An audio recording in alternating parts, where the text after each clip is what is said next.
Hey everyone, I basically want to come and do another short video showing you all exactly what I displayed to my class, the Punnett square.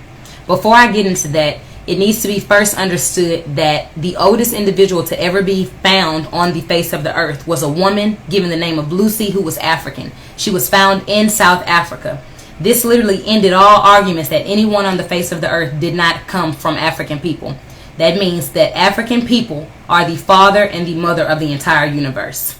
Now, the Punnett square. This is what a Punnett square is. This is what we use in science to display genes and genotype.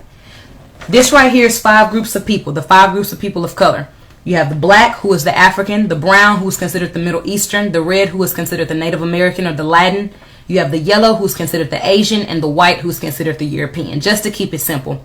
Now, these 2 big X's display the African, because we are genetically dominant. Anyone that doesn't understand that black people are genetically dominant is a person that has first been miseducated on themselves. We've been taught to think that we're inferior, but the science behind it is all black people are genetically dominant. Now, those 2 small X's are white people, recessive. White people are a recessive gene.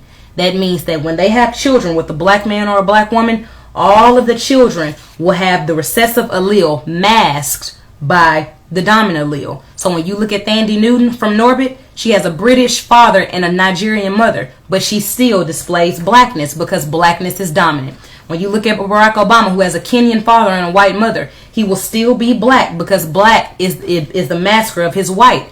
It's literally dominant. The same thing goes for Tiger Woods. So literally, anytime a black has a child with the brown, the child is now black.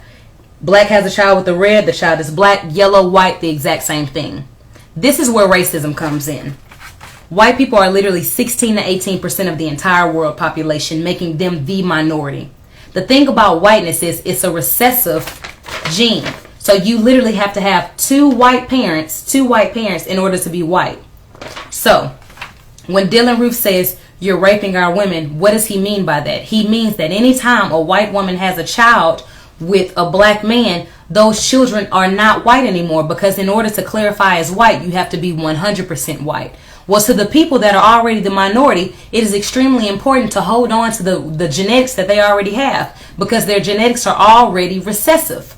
So think about prison. Why are so many black men are in prison? Because if you're in prison, what are you not doing? You are not having children. Why does it seem so many black American men are turning homosexual? So many black women are lesbians. Because if you are lesbian homosexual, you are not what? You are not procreating your race.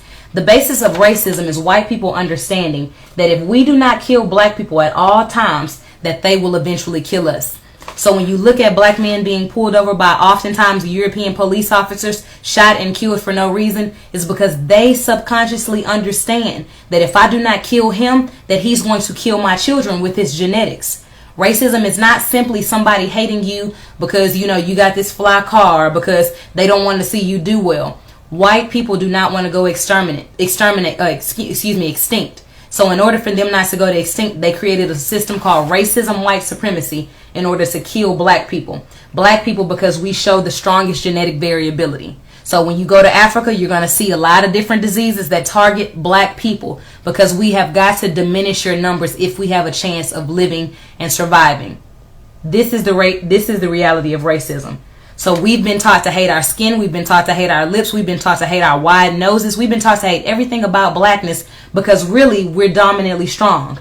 Think about Venus and Serena Williams dominating in tennis. Think about Tiger Woods dominating in golf. Think about all of the amazing, basketball players that have played in the NBA, amazing NFL players. The majority of those individuals, if not always, are people of African descent, are black people. That's not coincidental, because we are genetically strong. We are genetically stronger than any individual on the entire face of the earth, and the European knows that. So if he wants to live for the next 200 years and have blue-eyed, blonde-haired children, then that means, unfortunately, he has to kill us. Understand, overstand, wake up, love being black.